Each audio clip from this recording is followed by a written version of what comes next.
Hey guys, welcome to AMG Game and Tech Talk. I'm Balmug. And I'm Epoch. Yay! We're gonna talk about some game news and tech news. Okay, jumping right into gaming news. Grand Theft Auto 5 earned $1 billion just in 3 days. But on the first day alone, GTA 5 earned $800 million. That was crazy. So in 3 days, it's able to earn $1 billion, and just the first day alone, 800 million. That's crazy. In comparison, Black Ops 2 made $500 million on its first day and made $1 billion after 15 days of it being released. So any thoughts about that, sir? It's pretty incredible, obviously. I think they shattered all expectations, but I find it interesting though, because they made of the $1 billion they made in 3 days, 800 million. So 80% of that was made on the first day. And that means that it dropped down to $200 million for the next 2 days after that. When I look at this, it says here that Call of Duty Black Ops 2 made 500 million on their first day, and then they ended up making $1 billion after 15 days. I mean, obviously, there's more details to it, but I'm wondering if is it normal for a game to have that big of a drop off in sales? Obviously, they've already made up any money they spent. They already made a profit, but yeah, I don't know how I heard somewhere that they made most of their money back from just pre-orders alone. I heard that from somewhere, but I could be wrong. But I just heard that from somewhere. That's crazy. I think this is one of the first things in history that this happened. I think it's just crazy. I mean, it kind of makes you wonder. I mean, Call of Duty Ghost is coming out in a couple months, so it makes you wonder. How's that going to compare? I mean, they've kind of set the bar, GTA, when it comes to just pulling in those that money. I think GTA 5 has just set the bar. And they also invested a lot of money into it with advertisements and things like that. Oh yeah, and tons of hype. They made it all back, which is crazy. And I don't think COD is gonna do anything. I don't think COD can dent this. Well, I mean, reading it, I think the one advantage Call of Duty Ghost has is that they're gonna be able to spread it out between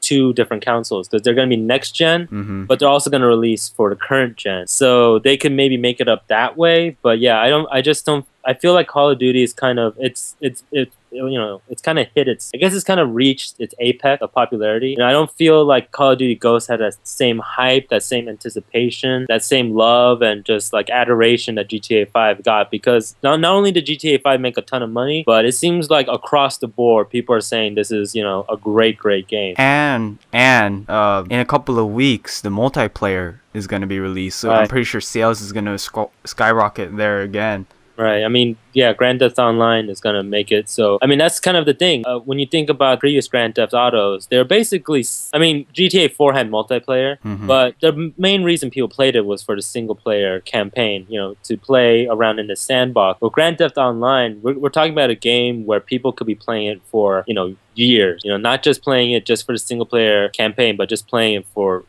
months and months and months. And that's something that Call of Duty has, but that GTA 5 has now. So, I feel like GTA sort of snatched that crown. And Call of Duty, I mean, their last game, Black Ops 2, sold a lot, but it wasn't really that critical darling that GTA 5 is. Are you going to get Grand Theft Auto 5 for PS3? You know what? I probably am. Even though I heard that to the digital version on the PS3. Yeah, it's a no-no. Yeah, so I'm probably going to buy it in stores, maybe. Yeah. Got buy in store. I feel like getting it too, so I don't know, because you don't really have a good computer, because I'm pretty sure it's gonna come on PC, because most GTA games do. And that's another part, the sales for PC games, if it comes out PC, it's gonna gain sales on there as well. Yeah, that's true. That's true. Yeah, I'm pretty sure you'll get it for PS3 because computer's kind of old. Yeah, my computer's not gonna. So similar news to having people not having not so good computers. Steam has this website on their website up. It's store.steampower.com/living-room/. So I think this is a announcement for Steambox, it seems like, and this is what it says on their website. Last year we shipped a software feature called Big Picture, a user interface tailored for televisions and gamepads. This year, we've been working on even more ways to connect the dots for customers who want Steam in the living room. Soon, we'll be adding you to our design process so that you can help us shape the future of Steam. So this is something to do with the living room, so I'm guessing it's the Steam box. I don't know, any ideas what it could be? I don't see as anything else but the Steam box. Because it's living room. Yeah. I mean, that's what they've been talking about. That's what all the rumors are swirling around about with Steam, is that they're going to release basically a console and, something that you can take into the living room and play. And I don't see why it isn't the Steam box. They haven't made it official, I guess, but I think that's a pretty smart guess. And Half-Life 3 confirmed. 3 dots. I guess this is an announcement for something that's coming out in 2014. So it's probably going to be competing with the next generation consoles. So I don't know. Can't wait. If this is Steam box, could be something else, but seems like it. But anyway, moving on to game releases. This is for North American releases, so dates might be different for your neck of the wood. That's the Today Show thingamajigger. Oh well. Okay, for September 24th, Pro Evolution Soccer 2014 comes out for Xbox 360 and PS3. So we know one person that would want to play that. Also, FIFA 14 for Xbox 360 and PS2, it seems like. It says PS2. Oh, I didn't even know that they're still making games for PS2. Vita, Wii, and the PS3. That's kind of weird. So 2 soccer games are coming out on September 24th. Alien Rage is coming out for PC. Teenage Mutant Ninja Turtles Out of the Shadows comes out for PS3. Hakuki Memories of the Shinsengumi comes out for 3DS. I might pick that up. It was some love story thing or something. Looks like a pretty cool game, for a 3DS. And Scribblenauts Unmasked, a DC Comics adventure, comes out for 3DS, PC, and Wii U. For September 25th, Day 1, Gary's Incident comes out for PC. Gianni Sisters Twisted Dreams Rise of the Overlord. How do you pronounce that? Comes out for PC. And then Pac-Man Championship Edition DX Plus comes out for Xbox 360, PC, and PS3. Wow, that's a crazy name. Championship Edition DX Plus. And then, let's hear, Shadow Warrior comes out for PC on the 26th of September. And Call of Duty Black Ops 2 Apocalypse comes out for PC and PS3 on the 26th. Rise of Venice comes out for PC on September 27th. And Deadfall Adventures comes out for PC, Xbox 360 on the 27th of September. So that's it for game releases. So make sure to check if the dates are correct for you, because this is North American releases. And let's move on to tech news. Alright guys, so it's an all Apple version of Tech Talk this week. iOS 7, the new update for Apple's mobile operating system, was released on September 18th. And it's been a pretty popular launch so far. Apparently up to 35% of iOS devices switched over to iOS 7 from 6 on just the first day alone. And most likely by now, a majority of iOS Apple devices are actually running on iOS 7 as opposed to iOS 6. In comparison, when it comes to Android, only 57% of Android devices run on Jelly Bean since released almost 1.5 years ago.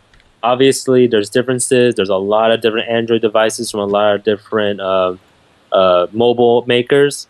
But it's a pretty impressive switch, and so far everyone seems to like the iOS 7, except there has been a couple issues. It hasn't been completely flawless of a switchover. If you are an iPhone 4S or 5 owner and you switched over to iOS 7, you are vulnerable to a lock screen bypass that allows people to access your personal information, your emails, your Twitter account, everything, without entering a password to get on your phone first. The next big news is that the iPhone 5C and 5S were released this Friday. The 5C is essentially a colorful and plastic version of the iPhone 5. It's a little bit bigger, a little bit heavier. It's a little more cheap because it's plastic, but hey, it's also a cheaper phone, so you don't have to pay as much. And you're getting less performance as well. A little bit less performance, that's true. But essentially, it matches up pretty well.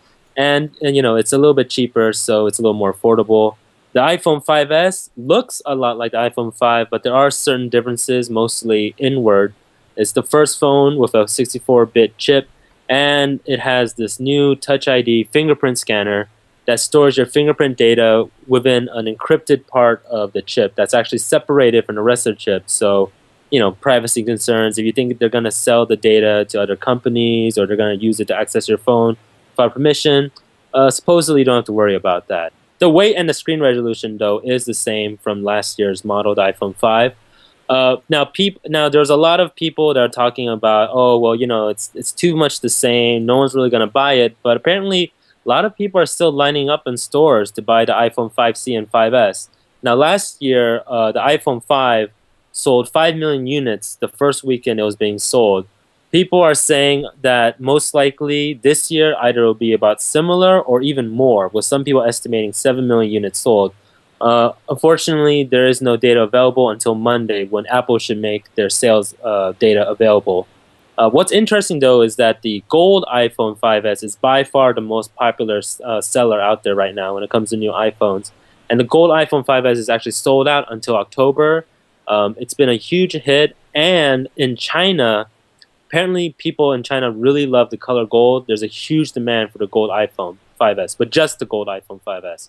So, hey, could have been a smart move by Apple to make a gold iPhone. So we'll find out the data for the sales data on should Monday. come out Monday. That's the prediction. And also with the Steam's new thing. So Monday's going to be a very informative day. Right. Versus the Steam and now Apple's to see how it's doing. So that's pretty cool. Yeah. All right. I guess that's it for AMG Game and Tech Talk. Epoch kind of got a little wood right there. Talk about the iPhone that we went overtime again. I love it. So I don't know if this part's gonna actually end up on the YouTubes, but hopefully I can edit it down.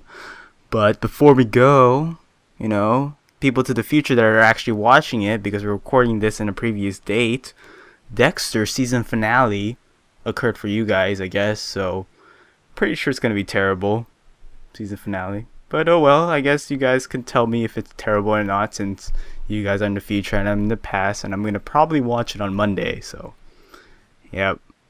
Thanks for watching. All right, guys.